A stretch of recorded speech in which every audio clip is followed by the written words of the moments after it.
Anyone who thinks 13 is the unluckiest number should take a closer look at 27. Once you realize just how many celebrities have died at that age, it starts to get a little distressing, particularly if you happen to be 26. Though there are plenty more, here are 10 of the most famous of stars who died at age 27. Jonathan Brandis. Although already acting while he was still fairly young, it was as a teen heartthrob that Jonathan Brandis found the greatest success of his career. Brandis starred in the NBC series seaQuest DSV and films like The Neverending Story 2, Ladybugs, and Stephen King's It. When seaQuest ended in 1996, things began to slow down for Brandis.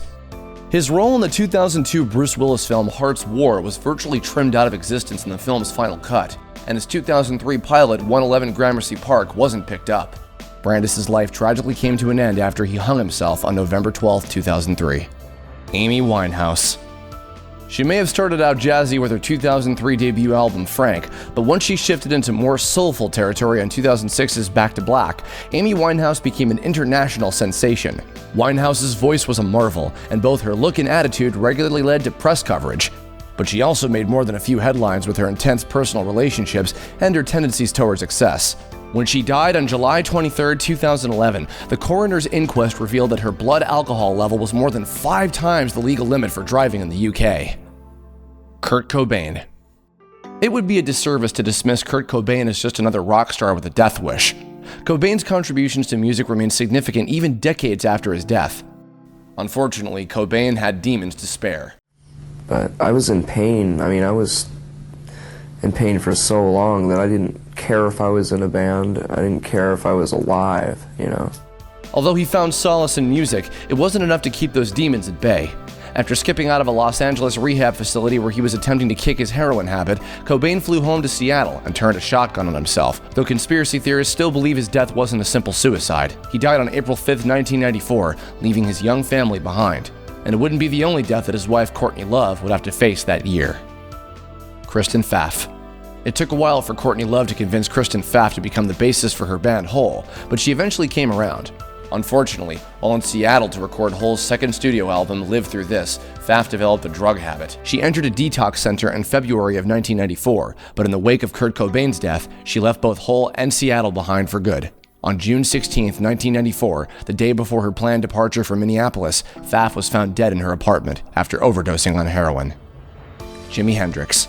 Unless you want to accuse the Rock and Roll Hall of Fame of hyperbole, Jimi Hendrix is arguably the greatest instrumentalist in the history of rock music. Frustrated by the music industry, Hendrix wasn't in the best state during the final days of his life. He was battling a recording contract dispute, contemplating leaving his manager, and dealing with the departure of bassist Billy Cox from his band. He'd also been hit with a paternity suit, was having trouble sleeping, and, on top of everything else, was stricken with writer's block. On the morning of September 18, 1970, Hendrix attempted to battle his insomnia by taking 9 sleeping pills, which left him so incapacitated that he choked on his own vomit and died. The Jimi Hendrix experience is over. The acid rock musician died today in a London hospital, apparently from an overdose of drugs.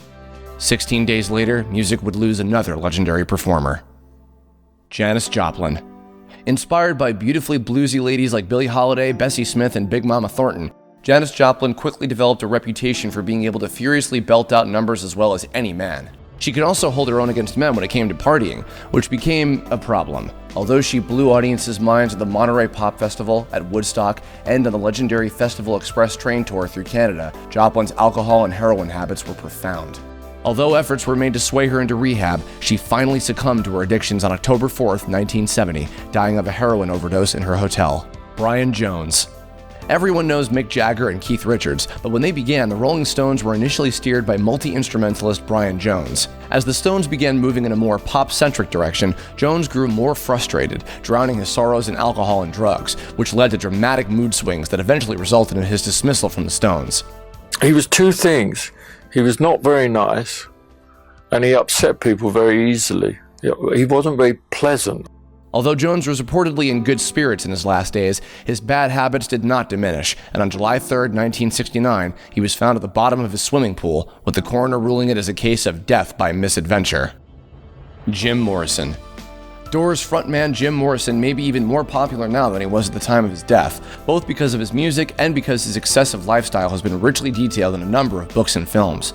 On July 3, 1971, Morrison was found dead in his bathtub in his Paris apartment, with the cause of death listed as heart failure. The fact that no autopsy was performed has led to theories about how he really died, whether he overdosed accidentally, if he was murdered, or if he even died at all. Regardless, his legacy still looms so large, it's like he never left. Jean-Michel Basquiat. If you're a fan of art, you can't help but be aware of Jean-Michel Basquiat, whose work impressed Andy Warhol so much that there was a period of creative collaboration between the two artists. Did we mention that he dated Madonna for a while too? Plus, he was in the video for Blondie's Rapture, which was an impressive claim as well. Unfortunately, Basquiat was also addicted to heroin, and when Warhol died in February 1987, Basquiat retreated into both depression and drugs. While he tried to turn things around on a trip to Hawaii, he ultimately overdosed on August 12, 1988. Anton Yelchin. He may be best known as Pavel Chekhov in J.J. Abrams' Star Trek series, but Anton Yelchin's acting credits have spanned over 15 years. On June 19, 2016, Yelchin got out of his Jeep Cherokee while in the driveway of his house in Studio City, California. The car rolled back, pitting him against a brick pillar and a security fence. By the time friends found Yelchin, he was dead. When Star Trek Beyond hit theaters a few weeks later, it was dedicated to Yelchin's memory. And the list goes on. While these were some of the most famous members of the 27 Club, they're far from the only ones. There's legendary bluesman Robert Johnson, Grateful Dead founding member Rob Pigpen McKernan, Pete Ham of Badfinger, Chris Bell of Big Star, soul singer Linda Jones, Dee Boone of the Minutemen, Pete DeFreitas of Echo and the Bunnymen, and Mia Zapata of the Gits, just to name a few. The saddest realization of all is that membership in this club will only continue to grow.